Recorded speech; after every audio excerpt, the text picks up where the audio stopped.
Welcome to the Dr. Donna podcast, here on the Experience of the Soul podcast channel.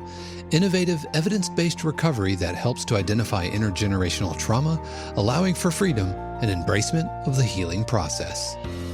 Today, episode 133, How Technology Affects Each Generation, Part 3. And now your host, Dr. Donna Bevan-Lee. I'm Dr. Donna, and welcome to my podcast. I'm glad that you are back, and I've been talking about some information that I've read in this book called Generations by Dr. Twenge, and I'll say it one more time, and I might say it some more too, because I don't know if I'm finished talking about this, but this is a vitally important book. I think everyone should read it. Anybody who is interested in saving the planet, saving our country, saving our generation, saving our human race, I think this is critical reading. So last time I stopped talking about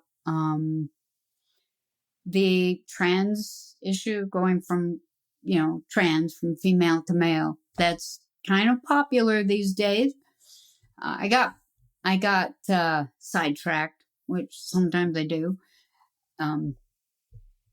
Anyway, I wanted to finish that.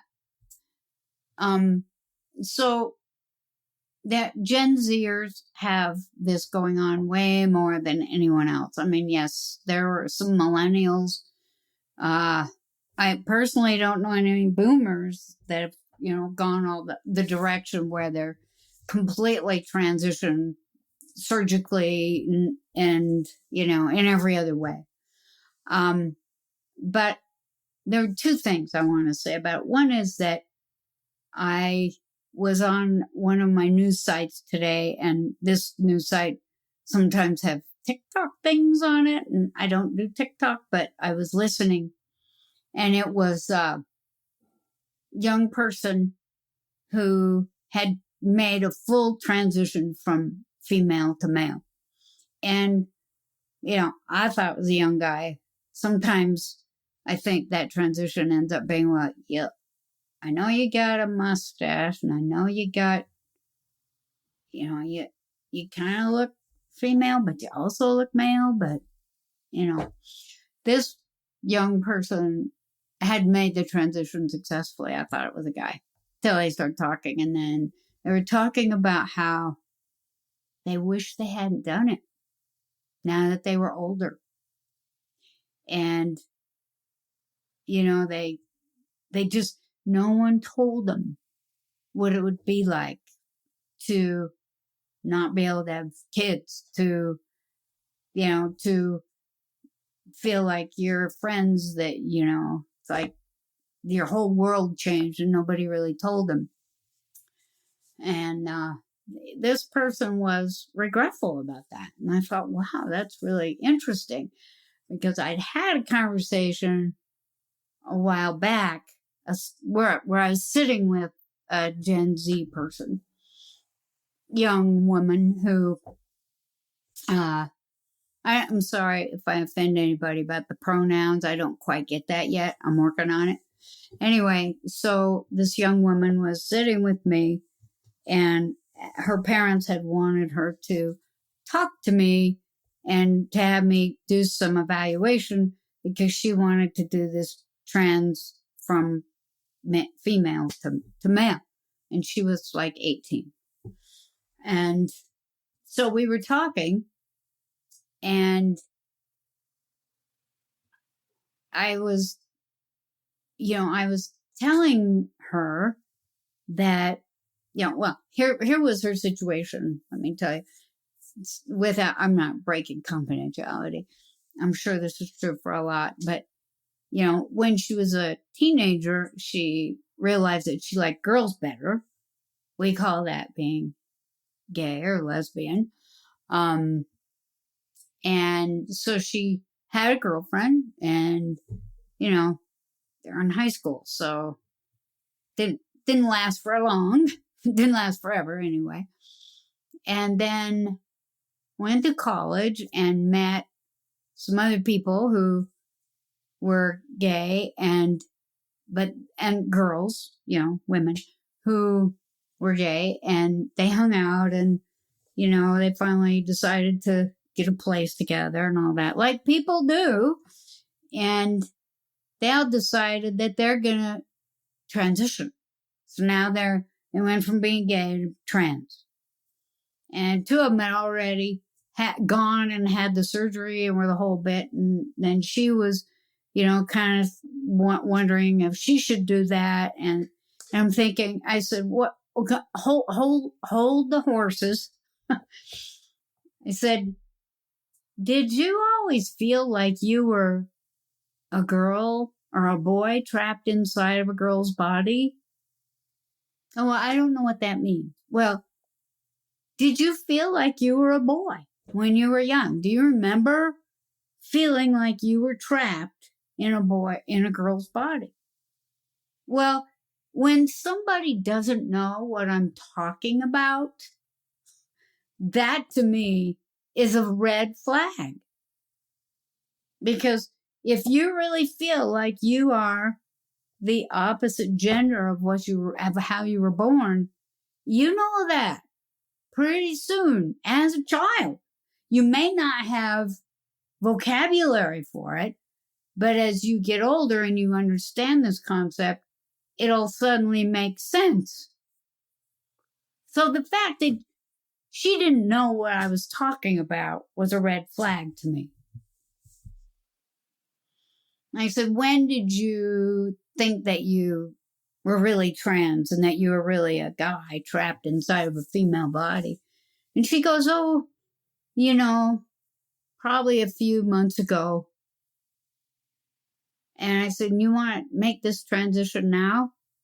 Well, yes, I don't want to be a female. I'm not really a female. I'm a male. So I pointed out to her, I said, look, if that's what you need, then that's what you need. Let me tell you a couple things, though. Is that at this point in your life, your frontal lobe, which means the executive part, if you've heard me talk about this before, but the frontal lobe is that part of your brain that helps you make good decisions. We call it the executive function. Okay? It's not fully grown or formed before you're 25 or 26 years old. Okay? So if you're going to make a change that will forever impact your life for the rest of your life, don't you think you'd want that part of your brain completely mature? Don't you think you'd want that part of your brain functioning? It's kind of like, how many of you people out there that, have cars or learn, would you feel like your 12-year-old was ready to drive a car? They might be tall enough to reach the pedals, and God knows kids are just taller and taller these days, but they might be big enough to sit in the driver's seat, reach the pedals, move the steering wheel. They might be able to do that. Would you feel comfortable with a 12-year-old driving a car down the freeway? I bet most of you wouldn't. And the reason for that isn't because they can't reach the pedals.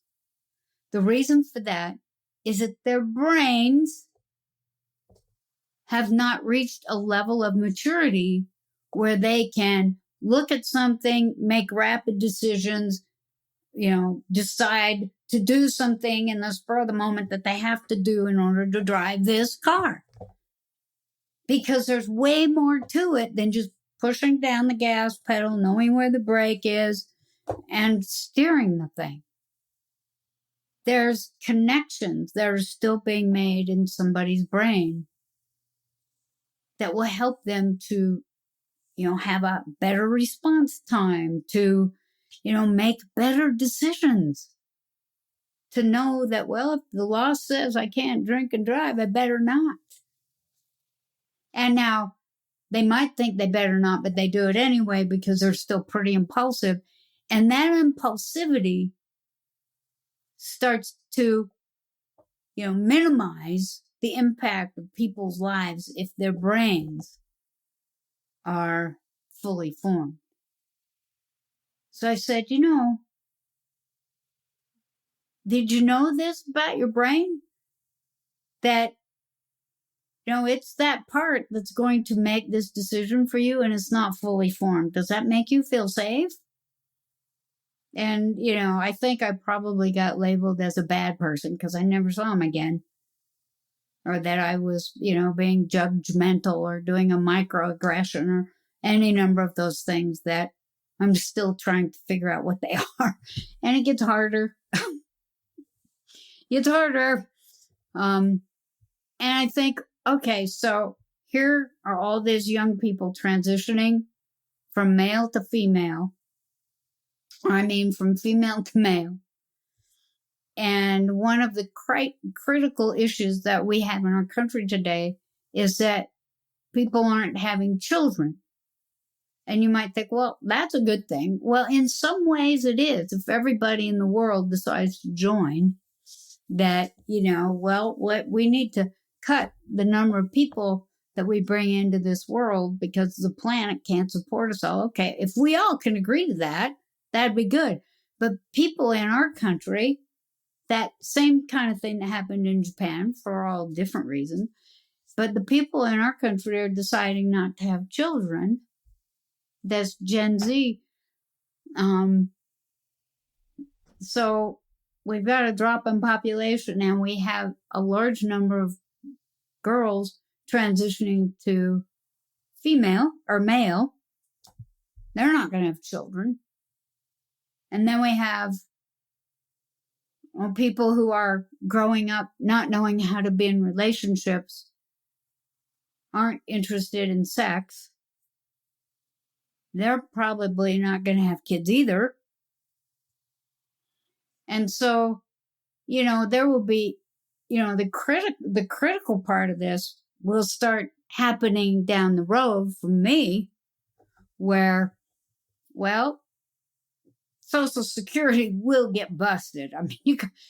Social Security is based on the idea that, you're putting in, and that the number of people that will be working when you're not working anymore are going to be able to continue to put in, so that when they stop working, there will still be people putting in, so that, this was designed to be a program that would go on for generation after generation after generation. And unless something changes, that program really will go bust, and it won't have anything to do with whether you're Republican or Democrat. It will have to do with the fact that we don't have enough people in the workforce to fund it. And if we don't have enough people in the workforce, we might find things like, you go to your favorite grocery store, it's closed today because we don't have enough people to work. And, I know for a fact that one of the gas stations that I go to, that happens.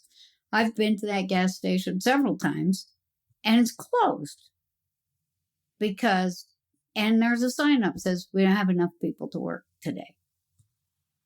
So it changes our society, the way we think about, oh gosh, I need to get gas for whatever I'm going to be thinking that I'm doing tomorrow.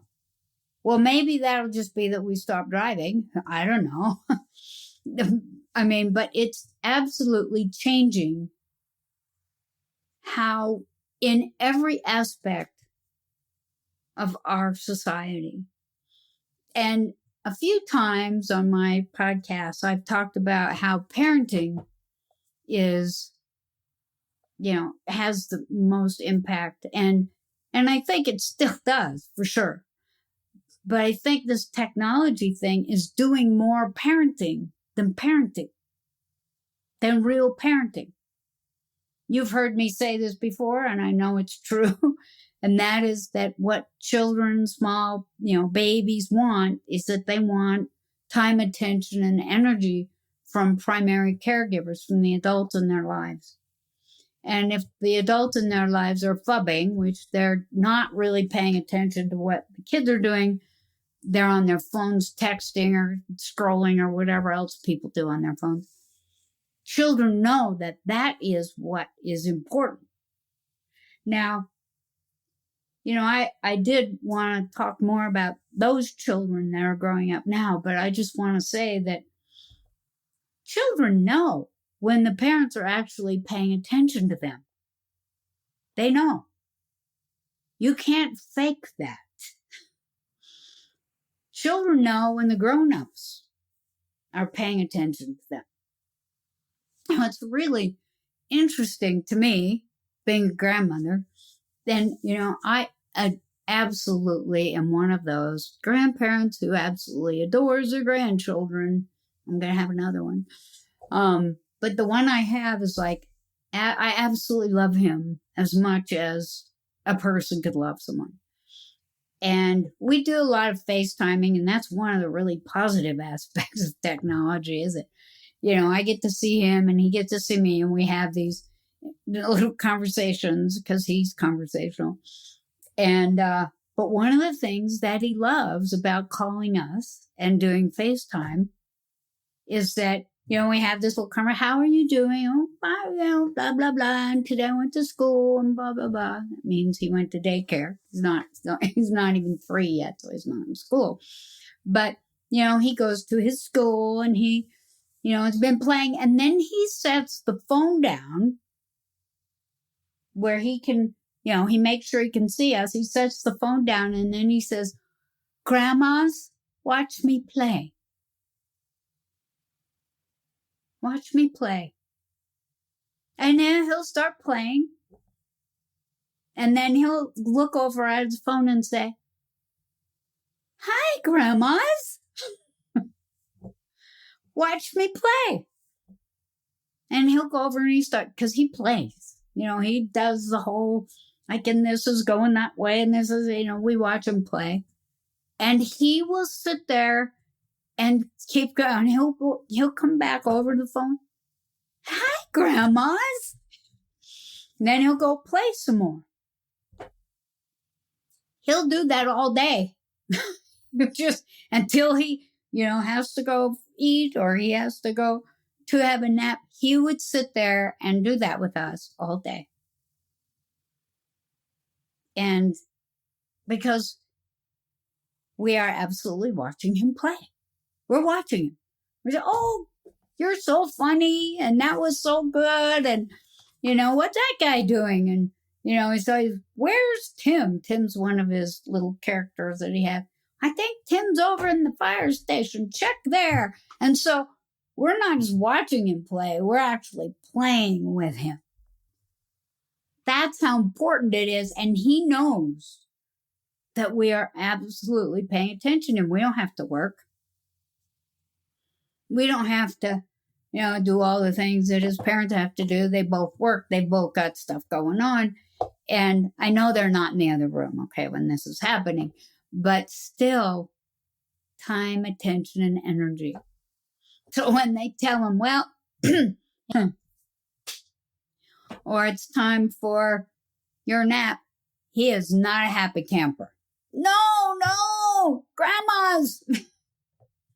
And then, of course, he has to deal with it. Now, here's a fun fact. I say fun because I've been talking about this as if this life, there are critical issues going on. But this generation at my he calls Dr. Twenge, said it's like either the polar generation or generation alpha. It's like these kids are resilient. They are probably going to be some of the most resilient people ever at this point. Now, they're young, okay? This generation, the polar generation or generation alpha, These kids were under, 5 or under, I think. I don't have it in front of me, but 5 or under when the pandemic hit and since. And so, I think it may be 7 or 8 and under when the pandemic hit, because she talks about these kids being in school, doing all the things that they do in school, learning how to interact with each other, learning how to deal with the fact that we're all not the same person, and, having little relationships and friendships, and, being in school and having that focus from teachers to now they're being, they're going to school online. They're, not seeing any of their friends. People aren't masked up. I've talked before about how, my little grandson, he was born in 2020. He was born in the beginning of the pandemic, and everybody he saw had a mask on. And all of his little friends, they all saw people with masks on. And so they're not necessarily smiley. They don't have much facial expression at all, because there wasn't any mirroring going on. There was just masking. Now, I know for a fact that my old grandson, his parents took off their mask after a while, but they still had it on when he was a baby most of the time. Because it's like babies would die of COVID. And so, these little guys, they just didn't have all that mirroring. And then finally we were able to, grandparents could take their masks off, parents could take their masks off. And, but they missed a pretty big chunk of that time where there's mirroring. But they also, they're now going back, to school. They're all, kind of learning how to, that creates an environment where people develop resilience. How can I bounce back from something that was really tough? Not just for them, but for the world. There were all kinds of kids all over the world with masks on who weren't in school anymore. I think that, and it's also a time when we even got more polarized. The grown-ups got more polarized. And that wasn't just for our country, it was all over the world. And, but I do believe that these little guys, they weren't polarized. They were developing resilience. And they have technology. They have technology already. It's part of their lives. They don't even think about it. They don't think about it anymore than like sitting at the dinner table. It's like, it's just what is. And in my generation, that wasn't true, but it is for them. And, some of the hope I have for the future is that, they went through this and they were impacted by it. Much like, like the silence generation. They went through the Depression and World Wars. And they came out of those situations with a lot of resilience. They came out and said, okay, we need to make sure we take care of each other financially, because, we can't ever let people starve to death anymore in the event that their situations occur. And, this was pretty big, and it was worldwide. That hasn't happened since the last World War. And so I guess we'll see. But I know they're resilient already. I know that they can, they're going to show us the way. And I'll probably pick up on this again next time, because I think it's so important. Thank you for listening to the Dr. Donna podcast here on the Experience of the Soul podcast channel. This channel is made possible because of listeners just like you. If you would like to support the channel with your tax-deductible contribution on an ongoing basis or through a one-time gift, head over to experienceofthesoul.com/support. The Dr. Donna podcast is copyright 2023 Dr. Donna Bevan-Lee, all rights reserved. Our theme music is composed by Dave Croft and used with permission. The Experience of the Soul podcast channel is a production of 818 Studios.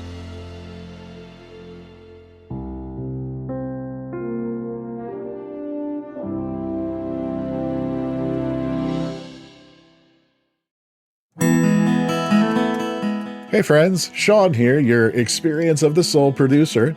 I want to take a moment to tell you about something truly exciting.